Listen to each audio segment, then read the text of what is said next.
He's got literally has a harem of like 4 girls, I think, that are like, and he's married all of them, like, because you can, there's, polygamy is legal whatever country he's in, and that's just what he does. And he comes back to the U.S. and does his thing, and then goes back out there, but he lives there. Those fat entitled women here in the U.S. and he goes back to his skinny obedient wives, Filipino girlies. Good job, brother.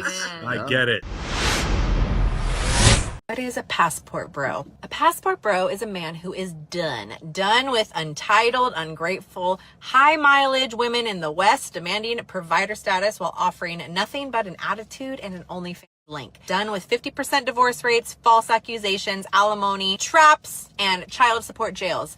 Done with feminism lies. You're toxic if you want a feminine, loyal, fit, debt-free, low body count. So he grabs his passport, flies to Colombia, Thailand, Philippines, Ukraine, Brazil, anywhere but the US. Places where women still value men. Cook, stay slim, don't weaponize sex, and see marriage as a partnership, not a paycheck. Stats don't lie, my friends. US women initiate 70 to 80% of divorces. 60+% of Western women, 18 to 30, are obese or overweight. The average Western woman, 7+ sexual partners by the age 25, and that's backed by the CDC. 43% of U.S. men under 30 are celibate, rejected, or priced out. Foreign wives, lower divorce rates, higher happiness, traditional values, actual gratitude. Passport bros aren't running, they are upgrading. Legal so integration. I'm with you guys. Smarter, not weaker. West failed the men, so men left. Can't blame them. Yeah, great staying slim in a third world country. What do you like, guys those think? women are Hold on, she lives in Eritrea and she's skinny. How did she pull that off? This woman from Somalia, she's fit. When he first started saying, or when she started saying that, I thought it was more like going to Colombia for all the hookers. Yeah, right. I'm like the prostitutes. I'm like, oh, perfect. You're skipping ahead. We're going to get to that point. What you're saying is correct. But those girls want to marry him too. All right, keep going. Anybody else? Anybody else have an opinion about this? The passport bros, they have like a community, just like the Black Pill guys have a community, and sometimes they come after me. There's a few of them are upset because I do think it's probably, I don't think you should be a passport bro unless you're under 14% body fat and you've actually tried going out and talking to women here. The thing is, the problem is the answer is actually somewhere in between.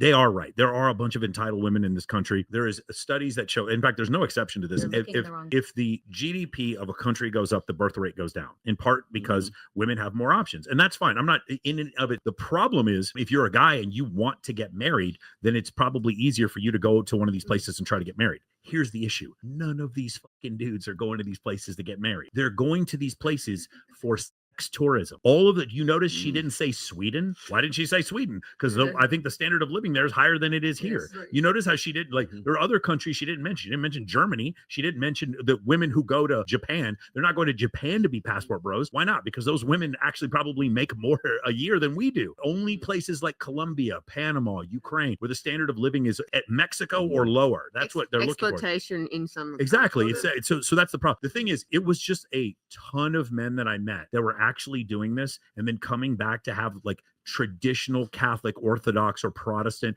or Muslim weddings, then I would be like, okay, man, you know what? This passport bro thing is for real. Whenever I talk to the dudes who go there, it's like, yeah, went to some bordello. Oh, for real? You try to find a wife from Lupita that you met in fucking Medellin? She didn't turn out to be a wife? That's crazy, bro. I watch a lot of 90 Day Fiance. And so I see that a lot of that. Yo, I'm actually okay. So I've said this before. If you have photos of yourself going to Dubai without anyone else, ladies, take those down.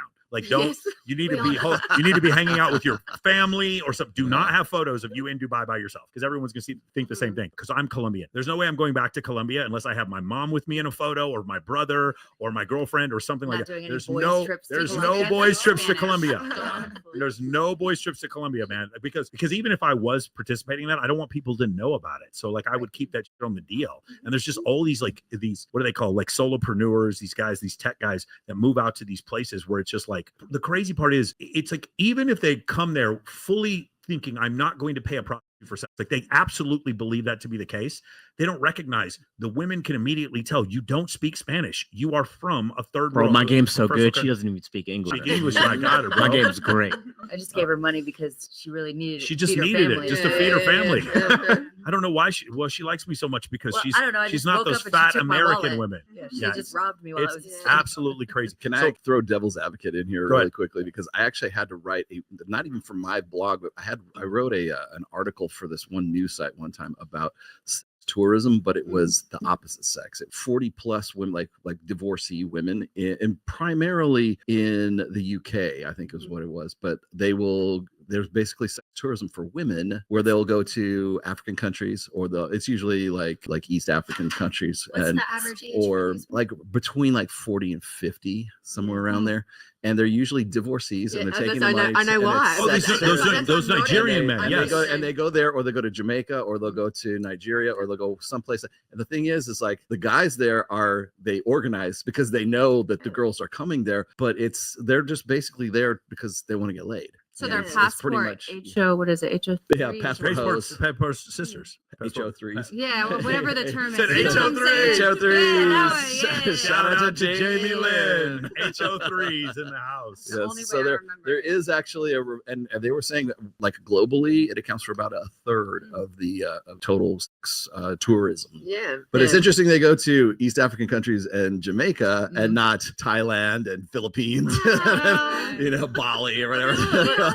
In theory and in a vacuum, the passport bro idea I agree with. In practice, I just see an excuse for sex tourism. I wonder what the I think- success rate is. I think there's a pretty common, like most of the guys who are like really uber advocates of like passport broism, whatever, they're not bringing the girls back to the United States. They just expat to like Vietnam or Thailand or Siam or wherever the hell they go. I don't know. But like then they'll have like I shout out to Tony Hughes. He's a good friend of mine. He's got literally has a harem of like 4 girls, I think, that are like, and he's married all of them. Like because there's polygamy is legal whatever country he's in, and that's just what he does. And he comes back to the US and does his thing and then goes back out there, but he lives there. Those fat entitled women here in the US, and he goes back to his skinny obedient Skinny wives. Filipino Exactly. girlies. Good job, brother. Lucky man. I get it. Are you ever going to move back to the United States? Bring your girls. He goes, hell no. He's like, because the cost of living is way lower there, and he lives like a freaking king, literally.